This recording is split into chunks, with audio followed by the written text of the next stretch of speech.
Di dalam sebuah ayat Quran, ketika Allah menceritakan keadaan orang-orang yang didatangi malaikat atau keadaan mereka yang telah dicabut nyawanya, mereka mengatakan, ya Rabbi, laula akhartani ila ajalin qarib fa asaddaqu wa aku minas shalihin.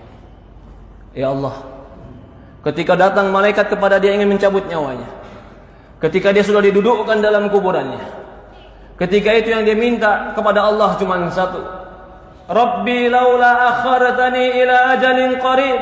Ya Allah, kalau seandainya kau berikan aku kesempatan sedikit lagi, berikan aku kesempatan hidup sedikit lagi, fa asaddaqu wa aku minas shalihin, aku akan bersedekah dan aku akan menjadi orang soleh. Dia minta kepada Allah bukan minta bertemu dengan istrinya, dia minta dengan Allah bukan minta dengan hartanya, tapi yang dia minta dengan Allah, ya Allah berikan aku kesempatan hidup sedikit saja, fa asaddaq, aku akan bersedekah, wa aku minas shalihin, dan aku akan menjadi orang soleh. Yang mereka minta, mereka akan menjadi orang soleh. Yang mereka minta, ya Allah berikan aku waktu untuk taubat. Yang mereka minta, ya Allah berikan aku waktu untuk kembali kepadamu. Yang mereka minta, ya Allah berikan aku waktu untuk menjadi orang yang menegakkan salat. Apa jawaban Allah? Kalla, tidak akan pernah. Jika telah datang ajaluha, ajalnya, la yastakdimuna sa'atan wa la yastakhirun.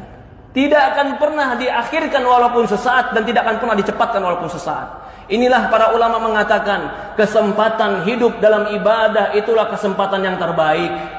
Ketika Allah berikan kita usia 30 tahun hidup, maka itu kesempatan yang terbaik. Ketika Allah berikan kita usia 40 tahun hidup, maka itu kesempatan yang sangat besar. Ketika Allah berikan kita kesempatan 50 tahun hidup, apakah tidak ada waktu kita untuk kembali kepada Allah Subhanahu wa taala? Ketika Allah berikan kepada kita kesempatan hidup, maka pergunakan kehidupan kita untuk kembali beramal soleh kepada Allah. Tidak ada yang kekal, tidak ada yang hebat. Sehebat apapun manusia akan dimakan oleh cacing. Tidak ada yang kekal di dunia ini kecuali kematian akan datang kepada kita. Kullu nafsin dha'iqatul maut. Semua jiwa pasti mati. Maka tidak ada yang pantas kita sombongkan, tidak ada yang pantas kita lupakan, kecuali kita membawakan perbekalan ketemu Allah Subhanahu wa taala. Fatazawwadu fa inna khaira zadi taqwa. Berbekallah, sebaik-baiknya bekal adalah ketakwaan. Perhatikan tadi ketika kita membaca dalam sebuah ayat Al-Quran, ketika didatangkan dia waltaqatis syaqqa bisyaq, ketika dicabut nyawanya, lalu apa yang terjadi? Betis dengan betisnya bertemu, semua badannya kram. Kenapa dia lakukan? Fala saddaqa wala shalla. Allah sebutkan sebabnya. Walakin kadzdzaba wa tawalla. Tidak sedekah, tidak membenarkan Quran, tidak membenarkan hadis, wala shalla, tidak mengerjakan salat. Walakin kadzdzaba wa tawalla, bahkan mendustakan cerita Allah, mendustakan cerita Rasul, wa tawalla, bahkan berpaling ketika diajak kepada Allah dan Rasulnya. Ya ibadallah, qu anfusakum wa ahlikum nara.